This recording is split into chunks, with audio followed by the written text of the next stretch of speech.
Europe 1, la France bouge. La pépite. Alors Anaïs, je le disais, vous avez fait un doctorat en pharmacie, vous avez même travaillé chez Sanofi à Paris, à la sortie de vos études. D'ailleurs, vous avez travaillé sur une maladie rare de la peau, qui est la dermatite atopique. C'est une forme d'eczéma assez poussée, avec des peaux donc très sensibles, très réactives. Il faut les hydrater sans arrêt pour essayer d'apaiser cette peau très irritée. Vous êtes parti vivre à New York. Vous avez continué à travailler dans le domaine de la beauté. Vous y êtes resté 4 ans. Et ensuite, vous êtes revenu en France ? Exactement, en 2020. Ouais, bonne période. Donc 2020, vous rentrez en France, vous faites quoi ? Je commence tout de suite à penser à Vibre.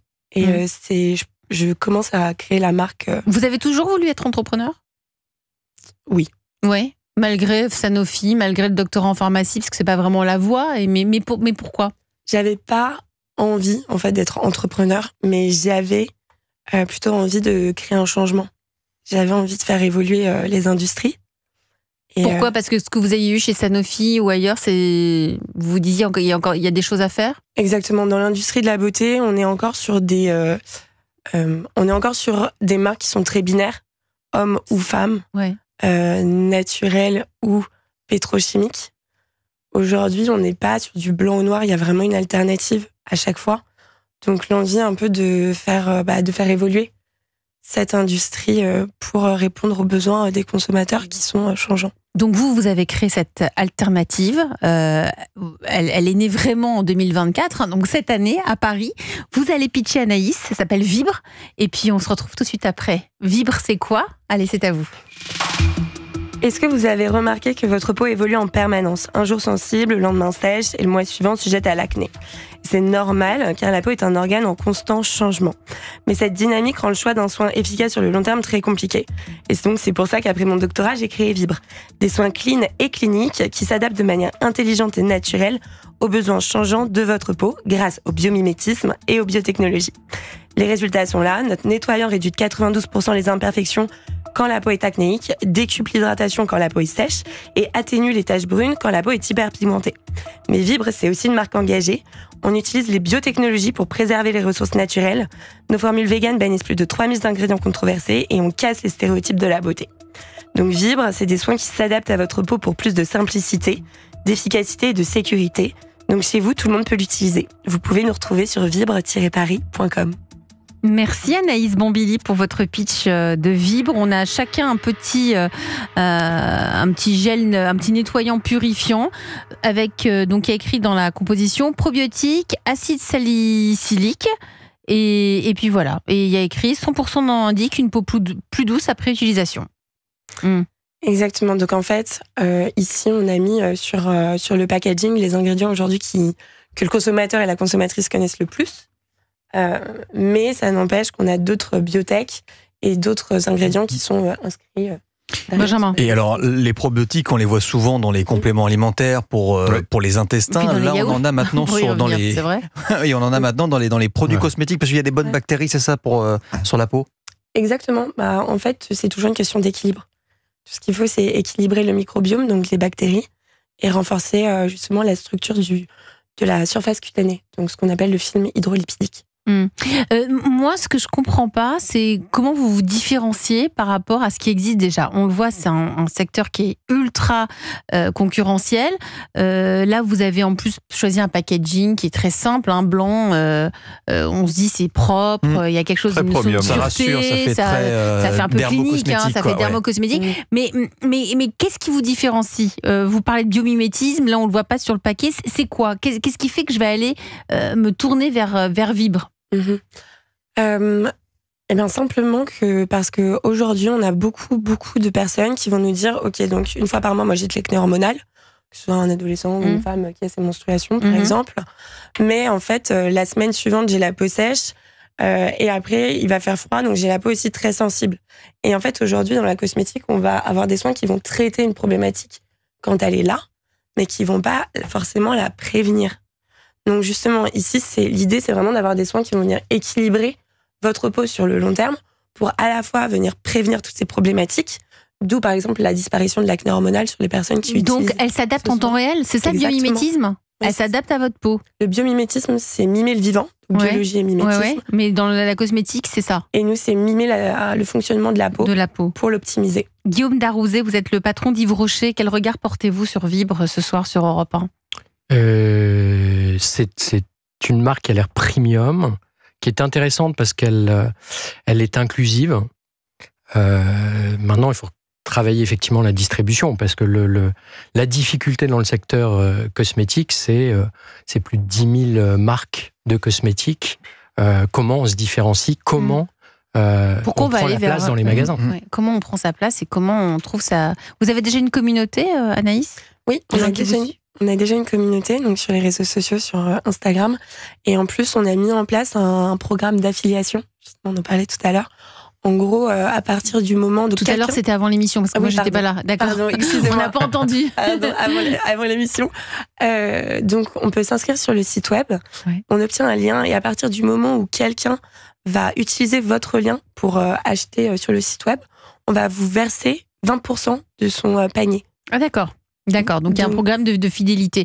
Et il y a écrit sur le flacon, comme on dit, le tube, pardon, sur le gel nettoyant, purifiant qu'on a là ce soir sur Europe 1, un don pour la justice sociale à chaque achat. Oui. Qu'est-ce que c'est que ça aussi ? Ça, j'ai rarement vu ça sur un packaging de produits de beauté. Oui, parce que déjà, c'est ancré dans l'ADN de la marque. Si j'étais pas engagée pour la justice sociale, je l'aurais pas créé. Et donc on va verser 2% de chaque achat à une association qui est choisie par le consommateur ou la consommatrice à la fin de tous les trimestres. D'accord. Combien fait chaque... c'est quoi vos gammes de prix, c'est quoi ? Donc le nettoyant est on est entre 25 et 60 euros. Et aujourd'hui vous êtes en vente sur votre site ? Exactement, et dans quelques pharmacies. Votre regard, Philippe Sauce, vous êtes le coach de ce soir. Vous l'avez aimé cette start-up, vous avez dit qu'elle était rafraîchissante. Alors oui, je l'ai aimé, oui. Rafraîchissante, c'est souvent, j'emploie souvent ce terme. Ça veut dire que c'est bien. Quand dans la voix de Philippe, ça veut dire rafraîchissant égale super. Moi déjà, c'est la personnalité d'Anaïs qui m'a vraiment plu parce qu'elle a vraiment une vraie légitimité. Hein. Absolument, c'est vraiment une femme surprenante. Elle est vraiment engagée. On le voit tout au long du parcours d'ailleurs que vous venez de citer par rapport à un tube, mais la justice sociale, construire un monde plus juste aussi, c'est quelque chose qui vous êtes attaché à tout ça. Et ce qui m'a fait plaisir c'est d'abord sa formation. Bon, docteur en pharmacie, on sait de quoi on parle. On est rassuré. Spécialisée dans la dermatologie. Ensuite, elle a fait un master à l'ESSEC. Donc, derrière, il y a de la solidité. Donc, pour une start-up, c'est vraiment très intéressant. Ensuite, elle a partagé un petit parcours avec deux grands groupes, Sanofi et Interparfums. Et notamment, elle est allée aux États-Unis. Donc là, vous avez pris beaucoup d'expérience. Elle a un super CV. Et là, c'est super. Voilà, là, c'est super. Jusque-là, tout va bien.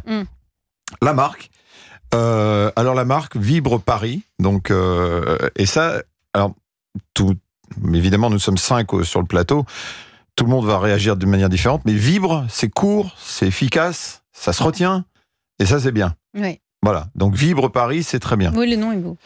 Court, intense, dynamique, il claque, il dégage de l'énergie. Voilà. L'ADN. Alors, les soins véganes, c'est quelque chose dont on a entendu parler tout à l'heure sur le micro-trottoir de Louise. C'est quelque chose qui est important. Les produits fabriqués en France. J'ai fait un peu en étudiant le dossier, j'ai regardé, beaucoup se vantent d'être fabriqués en France. Là, je me tourne vers Guillaume parce que je ne sais pas ce que ça signifie véritablement, fabriqué en France, tout. Mais il y a des matières premières, comme disait Guillaume, qu'on ne peut pas trouver, mais... Voilà, c'est ça. Il y a finalement dans le marché assez peu de matières premières qui sont faites en France, à part Yves Rocher. Donc, c'est plutôt des matières importées et après assimilées, composées dans une usine française. D'accord. Plutôt ça. D'accord. Ensuite, le site internet qui est le seul outil aujourd'hui de canal de distribution pour le moment, en attendant d'être sur la marketplace de Yves Rocher un jour. Mais pourquoi pas ça peut être une marque amie. Je sais pas. Mais j'espère qu'on sera amis. Écoutez, tant mieux. Et Elisabeth, Benjamin et moi, nous serons ravis si vous arrivez à faire affaire ensemble, parce qu'on est là pour ça, absolument. Il nous emmène dans l'expérience Vibre, vraiment. On vibre vraiment sur ce. Alors, j'adore ce terme Vibre parce que vibrer, tout ça. On aime vibrer. J'aime vraiment tout ça. C'est très responsive, ce que je dis aussi. C'est que le site, on navigue très vite, très bien. Je ne sais pas qui vous le fait. C'est vous aussi. C'est Anaïs. Waouh. Ouais, elle est C'est forte. Elle est très impressionnant. très forte. Donc un jour, vous n'allez plus pouvoir tout faire. Ouais. Ça, c'est sûr. Et ce que vous appelez de la gymnastique, vous allez arrêter la gymnastique et vous allez passer un peu dans le... Vous allez déléguer et vous avez des besoins. Voilà. C'est aussi pour ça que vous êtes parmi nous, Anaïs. Philippe a étudié la question. On va y revenir. Vous avez besoin donc de développer cette marque. Vous pouvez pas faire tout toute seule. Aujourd'hui, vous avez 4 personnes. Mais c'est pas suffisant. Il y a encore beaucoup de choses à faire. Moi aussi, j'ai une ou deux remarques à vous dire. Mais d'abord, on va faire une petite pause en musique. On va écouter Kim Wilde, Cambodia, et on se retrouve pour les précieux conseils de Philippe. Kim Wilde, Cambodia sur Europe 1. Et à noter vos rendez-vous Europe 1. Culture Média, présenté par Thomas Hill du lundi au vendredi de 9h30 à 11h. Et demain, Thomas Hill reçoit Marc Lévy qui vient de sortir son nouveau roman, La librairie des livres interdits aux éditions Robert Laffont. Europe 1, la France bouge. 21h, 22h. Elisabeth Assayag. J'aime bien mettre de la crème sur le visage, que ma peau respire le soleil et la santé. J'aime bien mettre de la crème sur le visage. Se mettre de la crème sur le visage, comme nous chantent Andreas et Nicolas sur Europe 1, parce que ce soir, on parle cosmétique. Nous sommes avec Guillaume Darouzé, le directeur général d'Yves Rocher. Nous sommes avec la start-up de ce soir, qui s'appelle Vibre. C'est le nom de cette start-up. Anaïs Bambili, c'est une toute jeune start-up qui est née là cette année en 2024. On a des tas de conseils à lui donner. Elle s'inspire du biomimétisme, c'est-à-dire ce sont des produits qui s'adaptent à notre peau au fur et à mesure, parce qu'elle part du principe, elle est docteur en pharmacie, elle le sait mieux que nous, que la peau change au fur et à mesure des cycles, des saisons, du stress. Donc ce sont des produits, des températures, sont des produits qui s'adaptent à la peau. D'ailleurs, moi je trouve, juste une réflexion avant de retrouver Philippe Sauce pour les conseils, je trouve que vous devriez le mettre sur le packaging, que ce sont des produits qui s'adaptent à notre peau au fur et à mesure, quasiment en temps réel. Oui, c'est vrai que, en fait, parce que sinon c'est un simple nettoyant purifiant. Derrière, on a écrit que c'était une formule justement biomimétique, mais je pense que justement, en effet, plus clair. Exactement. En fait aussi, c'est l'objectif, le chemin de la start-up, c'est qu'on lance quelque chose et on fait un peu de la bêta. Non, mais c'est pour ça que c'est génial. C'est génial, ça dure qu'un temps, mais évidemment, il faut résister. Mais pour ça, l'aventure est formidable. Mais l'aventure est extraordinaire, parce que ça évolue tous les jours. Quoi. Vous voulez rajouter, Anaïs ? Non, je suis d'accord avec vous. Ouais, il faut le dire. Ça s'adapte à la peau. Expliquer plus facilement, parce que moi, ma mère, si elle lit biomimétique... Ah, mais moi aussi. Moi aussi. Moi, je l'aurais déjà perdu au début. Moi aussi. Vous avez des besoins, Anaïs, c'est pour ça que vous êtes parmi nous ce soir. Vous avez besoin de visibilité, évidemment. C'est une start-up qui est née en 2024. Il y a une concurrence énorme. Il nous le disait, Guillaume Darouzé, le patron d'Yves Rocher. C'est aussi à cause de cette concurrence que vous avez monté cette plateforme avec des marques amies ? Non, c'est une philosophie. C'est une philosophie. C'est qu'on croit à faire du bien dans le monde aussi, et qu'on a envie d'être plusieurs à le faire, d'avoir un écosystème beaucoup plus responsable. Et ça vient vraiment de la famille Rocher, qui a constitué Yves Rocher comme ça, dès le départ. Et vous avez su garder cet état d'esprit et évoluer avec votre temps, puisque là, vous avez lancé cette plateforme, donc c'est Yves Rocher, mais dedans, on peut trouver d'autres petites marques complémentaires à Yves Rocher. Comment pouvons-nous aider ce soir Anaïs, Philippe Sauce, on va essayer de l'aider sur les recettes habituelles, mais je pense qu'elle en a déjà quelques-unes. Quand on part dans la cosmétique, évidemment, on parle beaucoup de marketing. Énormément de marketing, j'en parlais avec Guillaume un peu. Et on en parlait même pendant qu'on écoutait Kim Wilde, donc on évoquait entre nous des marques qui ont un marketing d'enfer, et puis finalement dedans il n'y a pas grand-chose. Et l'inverse est vrai aussi. Le problème du marketing, c'est qu'évidemment, ça coûte de l'argent. Voilà, donc ça demande des budgets. Et aujourd'hui, une start-up n'a pas de budget. Donc, qu'est-ce qu'on fait ? Alors, qu'est-ce qu'on fait ? Vous avez levé des fonds déjà ? On est en cours. Là, on est en pleine levée de fonds, justement, pour lever 400 000 euros. D'accord. Donc, quand on n'a pas de budget, comme souvent, mais vous avez cette chance d'être d'une génération où les réseaux sociaux existent et où on peut activer facilement et intelligemment. Donc, évidemment... Moi, je parle vraiment fortement et je pousse fortement, et notamment pour vous, parce que Elisabeth, Benjamin, tout à l'heure, on en parlait, on manque d'informations. Il faudrait pouvoir arriver à faire des reels en expliquant véritablement ce qu'il en est, concernant votre produit. Des petites vidéos sur Instagram. Des petites vidéos sur Instagram, il faut vraiment aller là-dessus. Ensuite, je pense que dans le domaine de la cosmétique, mais peut-être je me trompe parce que je suis pas un expert non plus sur tous les réseaux sociaux dans tous les domaines, mais TikTok aussi, hein, un réseau qui est vraiment très très fort dans ce secteur-là, d'après ce que je vois quand ma fille l'utilise. Donc, enfin, je regarde au-dessus de son épaule, évidemment. Oui, vous faites bien, parce qu'il y a à apprendre et il y a beaucoup à laisser. C'est ça le problème, il y a à apprendre et il y a à laisser. Mais pour les marques, aujourd'hui, ça joue beaucoup là-dessus. Donc voilà. Sachant que vous écrivez dans les différences, pour votre part, je crois que vous devez aussi trouver des ambassadeurs. Voilà, ça c'est vraiment vital et nécessaire. Ça coûte généralement pas trop cher parce qu'au début ils ont envie de vous aider. Et comme vous avez décidé de faire des produits dans l'esprit justice sociale, non genré, etc., je pense qu'il y a plein de gens qui épousent votre philosophie. Et il faudrait les repérer et puis essayer de vous faire aider. Peut-être avez-vous déjà une piste là-dessus ? Ouais. Oui, il y a quelques personnes notamment qui nous ont contactés. Donc d'elles-mêmes sur Instagram notamment. Parce qu'elles ont essayé les produits ou parce qu'elles veulent récupérer des produits gratos ? Parce que je dis ça c'est un bon point. Bah oui, Elisabeth, parce qu'il y a plein d'influenceurs entre guillemets qui. Non, les vraies célébrités, je parle, hein, pas les. Ah, des vraies célébrités. Bon bah on travaille avec le chorégraphe de Beyoncé et de Madonna, qui va donc nous connecter avec notamment pas mal de make-up artistes. Mais comment le chorégraphe de Beyoncé et Madonna arrive chez vous ? C'est quoi l'histoire ? L'histoire, c'est une terrasse à Paris. Voilà, boire un verre de vin à côté de quelqu'un et s'amuser, simplement commencer à se parler. Et, je lui ai parlé de mon projet. Il a adoré. Il a dit amazing. Il a adoré. Et à partir de là, c'est parti. C'est formidable. Génial. Mais ouais, c'est aussi des rencontres, être entrepreneur. Voilà, Philippe. Entre autres. Bon, alors évidemment, après, il faudra se structurer. Enfin, en même temps, il faut se structurer. Donc, il faut un minimum quand même d'assises. Ça, c'est toujours le problème. Mais bon, ça va jouer entre la levée de fonds, la montée en puissance, etc., etc. Et il va falloir toujours tout de suite trouver les people, enfin les gens clés, les personnalités, les personnalités dans tout ça. Non, mais ça va le faire. Hein. Ensuite, évidemment, s'ouvrir au monde. Je crois que vous avez été à New York. Je pense que vous avez peut-être déjà des expériences aux États-Unis, non ? Ou... Vous avez gardé des contacts, sûrement ? Oui, j'ai gardé des contacts. J'étais aussi dans un incubateur à New York. Voilà. Donc, qui a fini en août dernier. Donc, on a rencontré aussi pas mal d'investisseurs, des magasins là-bas. Donc, notamment Detox Market. Ils adorent là-bas ces produits hyper des packaging aussi. Et puis, ce qui est malin, Elisabeth, c'est qu'elle a rajouté Paris, évidemment. Ouais, bah oui. Paris, la marque Paris.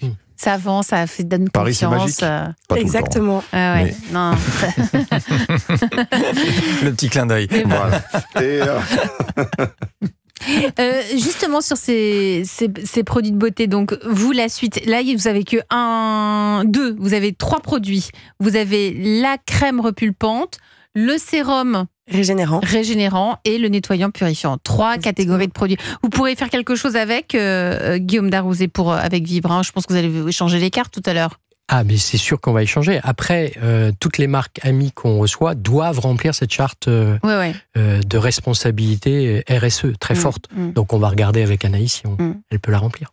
Il y a des massages, il y a des soins visage dans les instituts chez Yves Rocher, parce que l'institut reste un sanctuaire pour Yves Rocher. Hein. On rappelle 660 magasins en France, 550 instituts. C'est autant d'instituts d'ailleurs en dehors de France. On en a 1100 dans le monde, avec des soins visage, des soins du cuir chevelu, aussi en institut en Asie notamment. Ah, c'est bien. Voilà. Et c'est facile de recruter ? Vous avez ce qu'il faut ? Alors, en France, ça devient compliqué. On est étonné. Le recrutement, voilà. Maintenant, on y arrive parce qu'on est une société engagée et les gens restent énormément chez nous parce qu'on a cet engagement RSE très très fort. Ça a du sens. L'origine. Aujourd'hui, pour recruter et garder, c'est donner du sens, c'est avoir une ligne et la tenir.